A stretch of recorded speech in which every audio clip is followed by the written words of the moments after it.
I want to have a little story time. So those who know me know that I never put myself in videos or on my social media really in any capacity, but I really wanted to share about my prong collar story.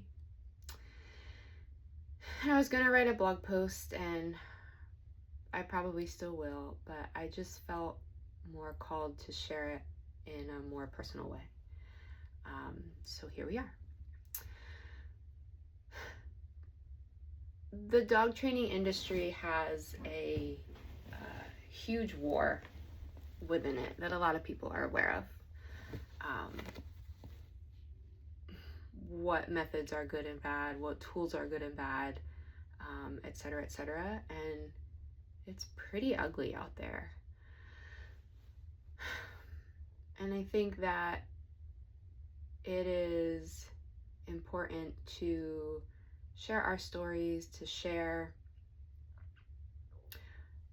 our experiences, and just share different perspectives, especially from people in varying places within the whole methodology scale.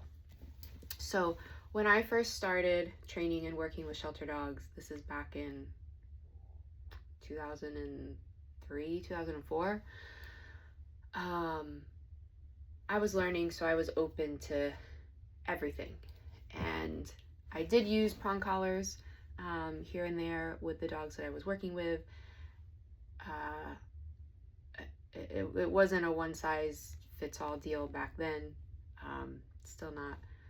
But I, like most people who are starting off in the dog training industry, we're like sponges, right? Like there's an infinite amount of information and people to learn from, etc., etc. So a few years in, I went to a seminar that was being given at another rescue shelter facility close by, and I don't know, there was a dozen or so of us that went.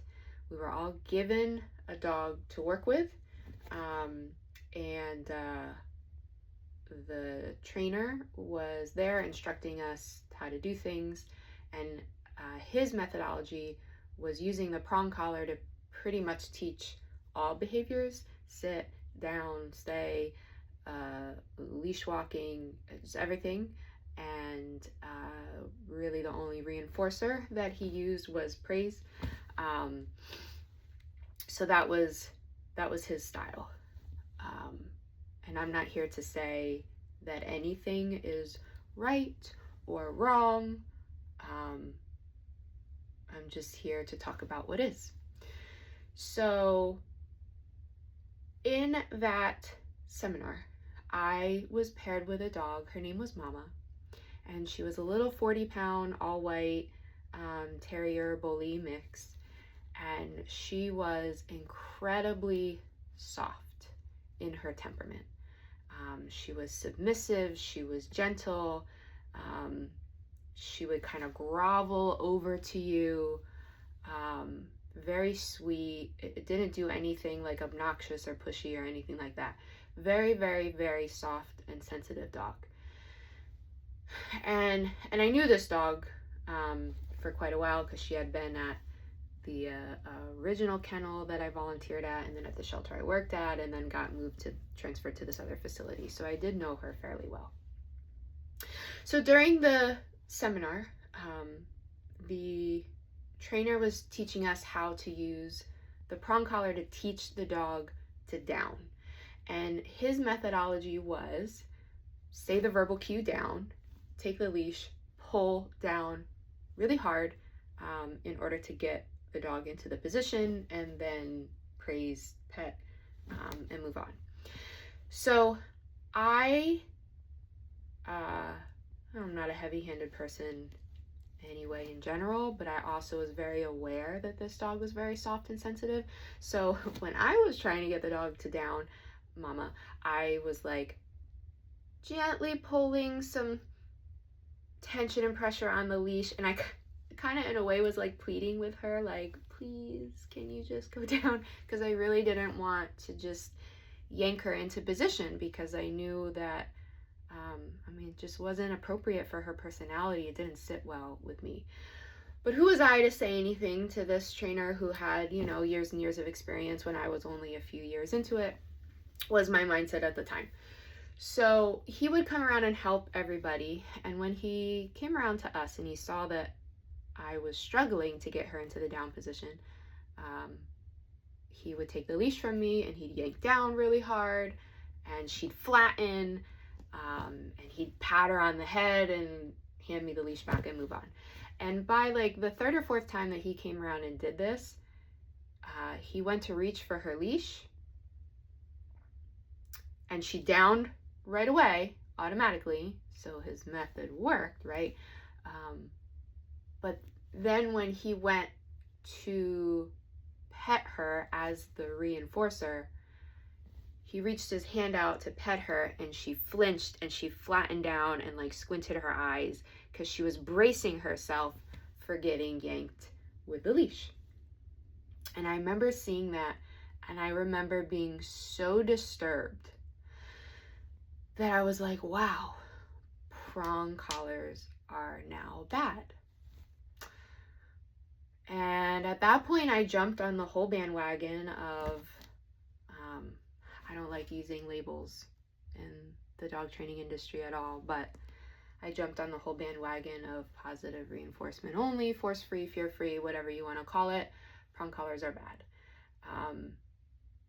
And I stayed in that camp for a couple of years. And I argued with people, and I told people that use prong collars that, they weren't ethical, or they weren't doing it right, or they were cruel. Because of this one experience that I had with Mama and this specific trainer. Even though prior to Mama, I used a prong collar on a bunch of dogs and didn't have any traumatic experiences from it, from my standpoint or from the standpoint of the dogs that I worked with. But that event really affected me. So I stayed in this bandwagon for a couple of years, until at one point I came across a client who was middle-aged, wasn't necessarily at any specific disadvantages, but she had a adolescent 1.5-year-old lab who was very exuberant, very strong, and while walking on the front attachment harness, the dog pulled her down, fractured part of her shoulder. And then, of course, she's healing, but also can't walk her dog. She can't meet her dog's basic needs for exercise and socialization and enrichment and just expanding the world outside of the house and the yard. And the dog was suffering for it, and she was suffering for it also. So I come along, and we put the dog on a head collar, which that's a whole separate conversation as well. Get the dog under the head collar. We do our walks. The owner can walk the dog. She's happy. The dog was walking, but wasn't really that thrilled with the head collar. Would avoid the owner when the owner had the leash and the head collar together and was like, do you want to go for a walk? And the dog would be like, I want to go, but I don't want that on my face. And so then there was this conflict with the dog and the walks, but the owner could get it on and could get her out. And once they were out, the owner felt safe.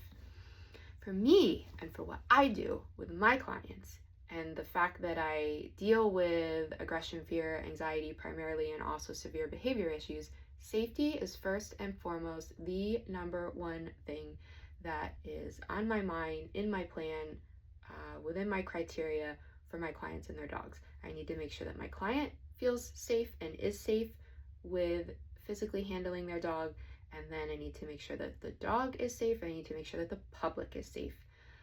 So even though the dog was a little not thrilled with the head collar, we could get the dog out and meet the dog's needs, and the owner felt safe, everyone was happy with that. An issue occurred where on a walk, they were actually attacked by an off-leash dog. And the lab ended up getting tons of lacerations and punctures all over her face. And we couldn't use the head collar because the dog had to have sutures and the wounds needed to heal. And even when the sutures were going to come out, there still was going to be tenderness there because the dog got messed up pretty bad, unfortunately. However, because it was a lab and because it was an adolescent, the dog, right after their face was sutured up, was like, I'm ready to go, had a ton of energy, wanted to do things. And now we were at a point again where we couldn't meet the dog's needs because the owner didn't have a safe way to bring the dog outside of the home. I mean, even just going from the home to the vet clinic was a struggle, from the front door to the car, without some type of tool to help aid the owner in having physical control. And it was at that point that we were discussing options of what to do next. The owner, and this is why I know people who are against prong collars are going to be like, well, she could have gotten a dog walker, she could have had somebody help her, she could have boarded the dog, or she could have just not walked the dog for, the 3 to 4 weeks for the face to heal. Like, all of those things are just not realistic options. And another thing that I try to be with all of my clients is realistic. So we made the decision to try a prong collar to see if that would give the owner enough sense of safety for having physical control, and if the dog would accept it, and if it would work for them as a team. So we fitted the dog for a prong collar, went out for a walk. Owner felt safe. Owner felt like she had control. Dog was happy to be out again finally. And it was a win for everybody. And the biggest kicker for me in that experience was that when the owner picked up the leash and the collar and was like, are you ready to go out? There was no more avoiding the leash and collar like the dog did with the head collar. The dog immediately was like, as soon as she saw it, I'm ready, let's go. So we essentially reached our goal of the owner being able to walk her dog with both the head collar and the prong collar. However, the dog wasn't really thrilled with the head collar. And with the prong collar, the dog was happy and voluntarily approaching it and accepting it more so than the head collar. And that was a big epiphany, aha, light bulb moment for me, in that this is cliche to say, but it's not the tool, it's how we use it. And it's also like what is beneficial to the dog, what is tolerable for the dog, what is aversive to the dog. All of those things are not for us to decide. It's really the learner, it's the dog. Because a lot of people who are on that bandwagon of prong collars are bad have no problem putting a head collar on a dog. And the head collars are actually more aversive for a lot of dogs. Not all. But a lot of dogs would prefer to have a prong collar on versus something on their face. And again, I'm not here to say that one is bad or one is good. I use both in my toolbox for my clients and my cases, depending on the situation. but it's a matter of just what is observable in front of us. And it was clear in this situation that the dog preferred the prong collar over the head collar, even though both of us gave us the same result with the client of being able to walk, being able to meet the dog's needs, and being able to feel safe. And that epiphany, aha moment changed my viewpoint of the prong collar, once again. I started off kind of neutral. I had that bad experience with that dog mama. And then I had this experience, a couple years later with this dog, that I was like, the prong collar itself is not evil. It is not bad. It is not cruel. It is how we use it and how we decide to add it in to a training plan or a behavior modification plan or whatever. And again, it's not for us to decide what is in the best interest of the dog in the manner of what is really stressful, what is really aversive, versus what is less.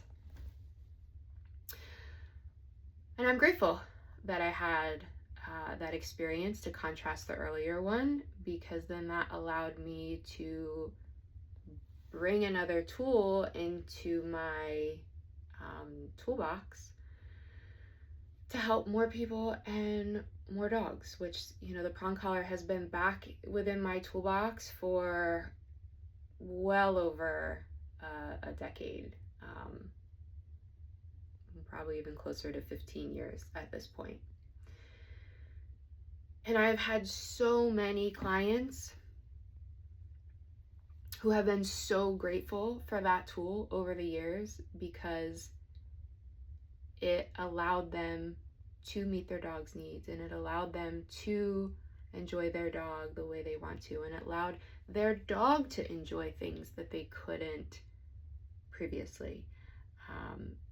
And it has kept people safe. It has kept dogs safe. It has kept the community safe.